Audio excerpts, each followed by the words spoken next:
siempre hubo desprecio de una parte de una gente hacia otra. Para mí no sé si es una grieta, es que no empujan a la gente humilde a alejarse de los privilegios que son para todos, de un país tan rico y con tantas sustancias alimenticias que tenemos, ¿no? ¿Por qué el que tiene la fuerza de trabajo se encuentra con el capitalista y él no tiene capital? ¿Y por qué el capitalista sí tiene capital? ¿Por qué uno de los dos que se encuentran en el mercado, su único capital es su fuerza de trabajo y el otro sí ya tiene un capital? Bueno, esto es un proceso muy complejo, pero básicamente Marx lo resuelve así en un capítulo muy ameno del Capital, de bastante fácil lectura, que es el capítulo 24, que se llama La acumulación primitiva del capital, en el cual dice, hay una especie de cuento idílico sobre cómo el capitalismo se inició, que más o menos es así. Había en algún momento una bandita de vagos que no trabajaba. Y había otra gente que ahorraba, es más o menos el cuento del chanchito práctico, que es un cuento totalmente capitalista. Y había otra que ahorraba. En determinado momento, los que ahorraron el capital contrataron a los que se habían dedicado a vagar y los pusieron a trabajar en sus fábricas. En realidad, va a decir Marx, el capital viene al mundo chorreando lodo y sangre, porque el capital se acumuló saqueando a la periferia. El capital se acumuló con el saqueo colonial. Y esto es lo que Marx describe brillantemente en ese capítulo 24, que a mí me parece una de las más grandes obras de la historia del pensamiento. O sea que aquí realmente, si alguien cree que me he enojado con Marx, como me enojo muchísimo, yo creo que este capítulo 24 es excelso. ¿Qué dice Marx? La acumulación del capital se hizo saqueando a las colonias. Por eso el capitalismo viene al mundo chorreando lodo y sangre. Entonces el descubrimiento de América, la entrada de Inglaterra en sus colonias, la transformación de África en un coto de caza de negros para que trabajaran en las embarcaciones, en las plantaciones, todo ese larguísimo proceso es el proceso de acumulación del capital. Así se apropia el capitalista del capital. Entonces, como esa apropiación es una apropiación de conquista y de rapiña, Marx dice que el capital viene al mundo chorreando lodo y sangre. Esto no lo ha hecho el obrero, porque en realidad lo hicieron grandes aventureros, lo vienen haciendo, el primero fue Cristóbal Colón, después siguieron siendo los españoles, y después fueron los piratas británicos. Escuchen bien esto, los piratas británicos fueron uno de los elementos más importantes de la acumulación del capital que Inglaterra necesitó para erigir su industria. Entonces hablemos de Francis Drake, de Henry Morgan, esos son los principales o son elementos fascinantes del desarrollo del capitalismo británico. Hay un libro de Enrique Silverstein que se llama Piratas, filibusteros y bucaneros, cuya lectura recomiendo. El capitán Morgan era el capitán Kidd, todos recordamos las películas de piratas. ¿Qué se ve en las películas de piratas? Se ven a los piratas atacando los galeones. Los galeones españoles llevaban oro a España. España era una nación muy perezosa, digamos, elegía disfrutar de sus riquezas, gozar de sus riquezas, en lugar de invertirlas en la industria. Por eso España quedó tan atrasada. Por eso los piratas robaban el oro de los galeones españoles y lo llevaban a Inglaterra. Inglaterra con ese oro hacía industria. Por eso Inglaterra tiene el capitalismo más desarrollado del mundo en el siglo XIX y España, en fin. Y España todavía lo tiene al rey Juan Carlos, que dice, como dijo este señor, puedes callarte. Digamos, todavía tiene exaltaciones monárquicas paseando por América Latina. Bien, voy a seguir con esto. El capitalista ya tiene entonces el capital. Esta acumulación originaria se ha producido por el saqueo de la periferia, del mundo colonial. ¿De dónde vemos que nosotros, los argentinos y los latinoamericanos, somos la condición de posibilidad del capitalismo, porque si no hubieran saqueado América Latina, no habría capitalismo. En realidad, el centro existe porque existe la periferia. Vinieron del centro a la periferia, saquearon la periferia, llevaron las barras de oro al centro de nuevo y ahí construyeron la industria. Cuando construyeron la industria nos vendieron las mercancías, un negocio redondo realmente. Y nos llegaban las mercancías de Inglaterra y nosotros decíamos, pero qué extraordinario, qué hermosas mercancías. Nosotros les vamos a dar nuestras vaquitas y nuestro trigo y ellos nos van a dar siempre sus manufacturas. Bueno, así nos fue.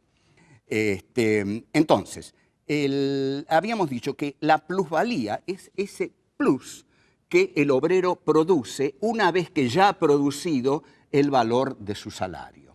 Mantener a un obrero vale 40 pesos, bueno, un obrero cubre esos 40 pesos con 4 horas de trabajo. Las otras 4 horas trabaja para el capitalista. Y eso es lo que Marx llama plusvalía.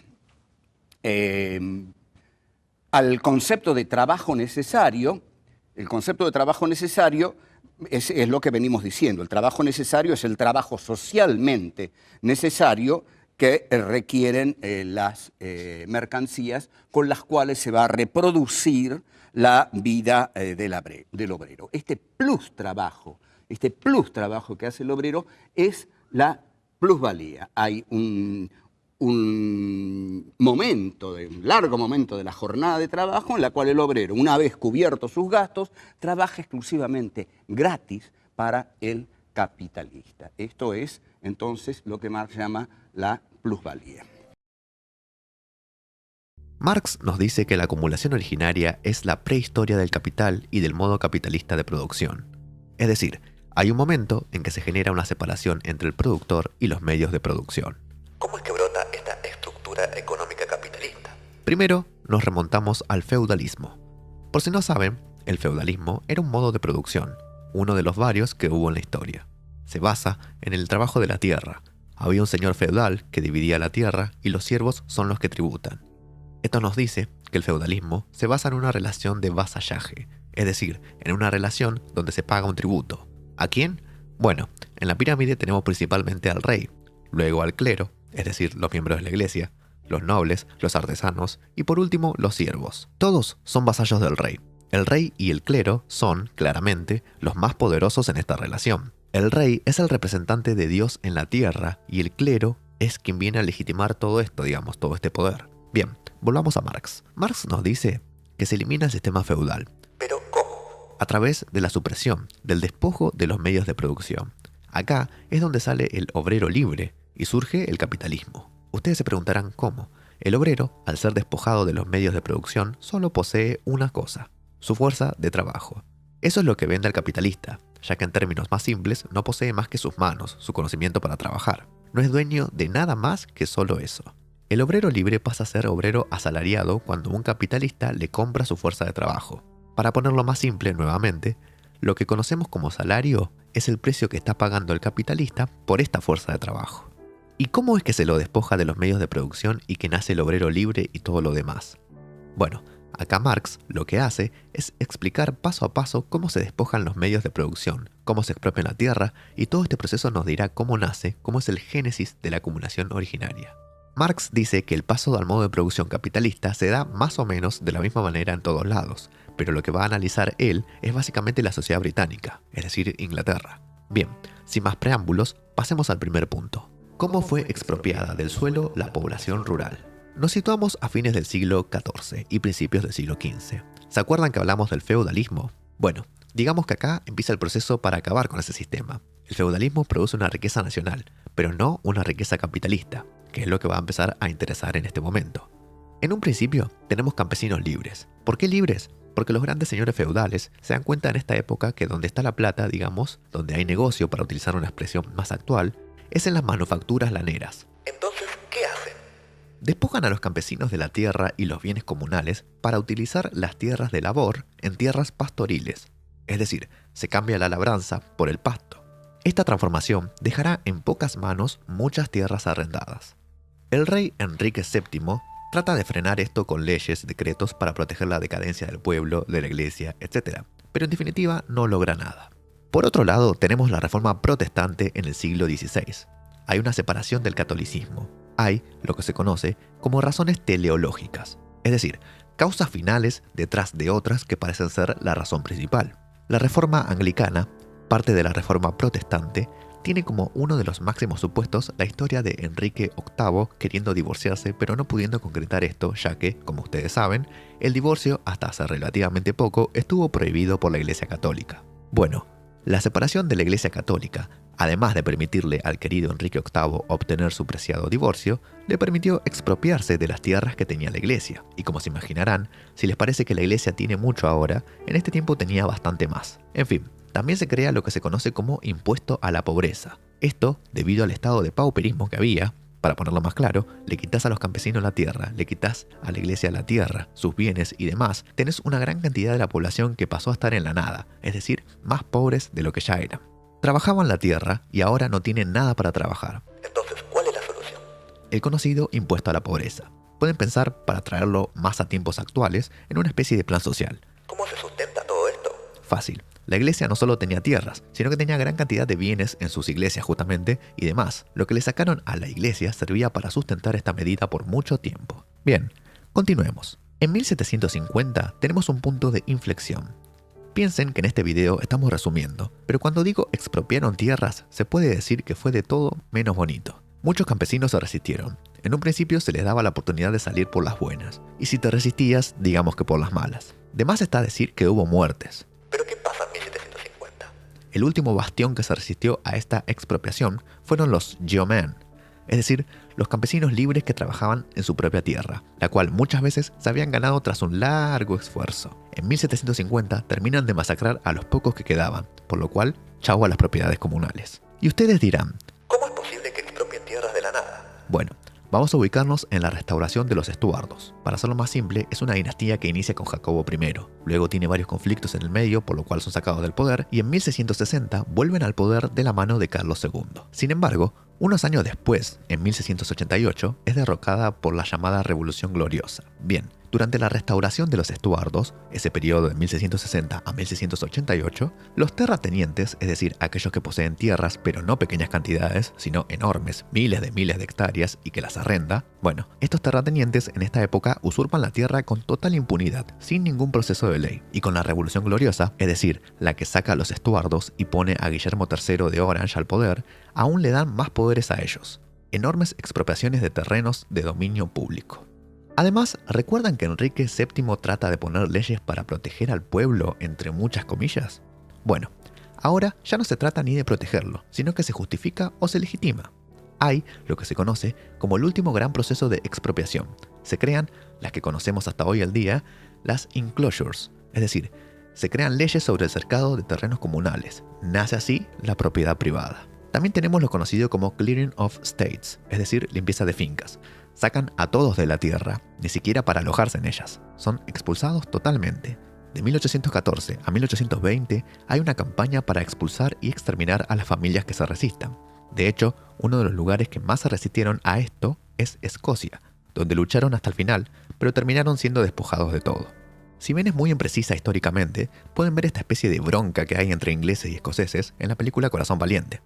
En fin, este Clearing of States tiene como finalidad, como ya dije, convertir a los campos en terrenos de pasto. Pero además hay otra finalidad, quizás secundaria, pero de una curiosa fundamentación. Se crean los cotos de caza, es decir, lugares donde los que más tenían plata podían ir a cazar, porque claramente el campesino no se va de caza a un coto de caza, especialmente construido para él. Bien, pasemos al segundo punto, legislación sangrienta contra los expropiados. Nos ubicamos primero a fines del siglo XV y siglo XVI. Hay leyes que reducen el salario. ¿Por qué? Las manufacturas, sobre todo las laneras, no pueden absorber la enorme cantidad de obreros libres. Otra vez, en el imaginario colectivo del colegio secundario, tenemos una versión bastante blanda de la realidad. Uno casi puede imaginar a la persona yéndose feliz del campo a la ciudad. La famosa migración del campo a la ciudad. Bueno, la verdad es que imaginen que estas personas fueron despojadas de la tierra y obligadas a ir hacia la ciudad. Obviamente, ¿qué va a suceder? Inglaterra en esa época no era como hoy en día, Las pocas industrias manufactureras no podían absorber, ni aunque quisieran, a la gran cantidad de trabajadores que se vieron obligados a buscar un trabajo en la ciudad. Hay un enorme proletariado libre. ¿Qué pasa entonces? Crece de manera monstruosa la pobreza, los mendigos, los vagabundos. Entonces, ¿qué nace? Esta legislación sangrienta contra los expropiados. 1530. El rey Enrique VIII decreta que hay que pedir licencia para mendigar. O sea, no encontrás trabajo porque te lo sacaron, tenés que pedir permiso para pedir monedas. Pero esto no termina acá. Hay azote y reclusión para aquellos vagabundos que son capaces de trabajar pero no lo hacen. Todo muy lógico, ¿no? 1547. Eduardo VI. Piensa lo mismo que Enrique VIII, pero ¿qué agrega? El que sea holgazán podrá ser tomado de esclavo. ¿Y cómo sabemos esto? Porque se lo puede marcar en el cuerpo de por vida. 1572. La reina Isabel. ¿Qué dice? Bueno, los chicos de más de 14 años que no trabajen serán azotados, y si reincide 3 veces pueden ser ahorcados. Un amor la reina. Así podemos continuar con más y más ejemplos, pero sigamos. Marx nos dice que en la producción capitalista se somete al obrero. ¿Por qué? Porque cuando dije que había leyes reduciendo el salario, significa que se fija un salario máximo. ¿Se imagina si esto pasara hoy en día? ¿Hoy qué se fija? El salario mínimo. Vos no podés ganar, ponele que en un mundo ideal esto se cumpla, menos de tanta cantidad de dinero. En cambio, en esta época, fijaron un salario máximo. ¿Tienes idea de lo loco que se oye eso? Es decir, no podés ganar más de esto, no menos. Como si les dijera hoy en día, vos no podés ganar más de $10. ¿Y qué se hace con esto? Se empieza a crear una conciencia de clase. ¿Por qué? Porque las leyes restrictorias del salario no solo iban para los expropiados, sino que aquellos que consideraban la medida injusta, o por la razón que fuese, decidían pagarle más al obrero, se los multaba. Es decir, se prohibía percibir y pagar más de lo fijado. ¿Por qué digo que esto crea una conciencia de clase? Porque claramente fija al que más tiene, junto con los que más tienen, y los que menos tienen, que se quedan con los que menos tienen. O sea, no se pueden mezclar nunca. ¿Por qué la producción capitalista somete al obrero? Porque este depende del capital, depende de las condiciones de producción que se engendran, se garantizan y se perpetúan. Bueno, esta cantidad de leyes van a ir desapareciendo desde 1825 a 1859 aproximadamente, debido a la actitud amenazante del proletariado. Bien, pasemos al tercer punto, génesis del arrendatario capitalista. Este es un proceso más bien lento. Primero, ¿qué es un arrendatario? Es aquel que adquiere cierto bien por un determinado tiempo para utilizarlo a cambio de cierta cantidad de dinero y condiciones. Entonces, en esta situación, el terrateniente es el que posee la tierra, el dueño, y el arrendatario es aquel que la va a utilizar para generar dinero, digamos a cambio de pagarle al terrateniente cierta cantidad y de acordar ciertas condiciones. Bueno, en Inglaterra, la primera forma de arrendatario que tenemos es el bailiff, el siervo. Luego, en la segunda mitad del siglo XIV, el colono arrendatario. Luego, el aparcero, que es algo así como un semi-arrendatario, porque pone una parte del capital agrícola y el terrateniente pone la otra. Y por último, tenemos a la cuarta forma, el arrendatario propiamente dicho, aquel que explota el capital empleando obreros asalariados y abonando una renta al terrateniente. Esto no cambia mucho en el siglo XV y lo podemos conectar con una etapa importante, la revolución agrícola, que se da a fines del siglo XV y XVI, la usurpación de los pastos comunales y el empobrecimiento del campesinado. En el siglo XVI hay un factor decisivo. Hay contratos a 100 años. ¿Por qué decisivo? Porque el arrendatario paga en antiguo valor de dinero, es decir, no pierde casi nada, o es insignificante lo que tiene que pagar. ¿Y entonces qué pasa? Se enriquece a costa de los jornaleros y de los terratenientes. Pasemos a la cuarta etapa, la influencia inversa de la revolución agrícola sobre la industria, formación del mercado interior para el capital industrial. Bueno, volvamos a enfocarnos en la expropiación. ¿Qué produce? Un movimiento del campo a la ciudad del proletariado. Se reduce el número de manos que cultivan la tierra, pero aunque no lo crean, hay igual o mayor producción. ¿Por qué? Porque se perfeccionan los métodos de cultivo, mayor cooperación, concentración, etc. Pero a la vez, los jornaleros son más explotados. A la par, hay una destrucción de industrias rurales secundarias, una separación de la agricultura y la industria doméstico-rural. Se crea un mercado interno. Lo que antes se producía, se elaboraba y se consumía por la misma familia, ahora se convierte en mercancía. El arrendatario la vende a los manufactureros. El campesino ahora depende necesariamente del capitalista industrial, necesita el salario para subsistir, y la gran industria aporta máquina para la agricultura capitalista. Mirabeau, un revolucionario francés, dice: la fábrica reunida enriquece a 2 o 3 empresarios. Las fábricas separadas no enriquece a nadie, pero los obreros gozan de bienestar, la riqueza nacional. Vamos con el último punto, la quinta etapa, la génesis del capitalista industrial. En la Edad Media hay dos formas de capital, el capital usurario, cobrar grandes intereses, y el capital comercial. En los albores de la época capitalista tenemos yacimientos de oro y plata en América, conquista y saqueo de las Indias Orientales, África se convierte en casa de negros, rapto de niños en cottage para ponerlos a trabajar, la guerra del comercio, la guerra del opio y demás cuestiones. Hacia fines del siglo XVII, en Inglaterra, ya hay un sistema de deuda pública, un sistema tributario y sobre todo un sistema proteccionista. Miremos a la Compañía de las Indias Orientales. Tenían poder político en la India, manejaban el monopolio del té y el comercio chino. Los altos funcionarios también se quedaban con el monopolio de la navegación costera. Así es como Marx explica la llamada acumulación originaria, es decir, la prehistoria del capital y de los medios de producción capitalista. Tengamos en cuenta que el capital no es la plata, no es el dinero, sino aquel que tiene medios de producción y que explota a los obreros asalariados y que con esto obtiene una ganancia. Acá faltaría entrar mucho más en campo y hablar sobre la plusvalía y demás, pero eso lo dejaremos para otro video. Por ahora nos encargaremos de este capítulo, donde Marx puede concluir con fundamentos que, si el dinero nace con manchas de sangre, el capital viene al mundo chorreando sangre y lodo por todos los poros, desde los pies hasta la cabeza.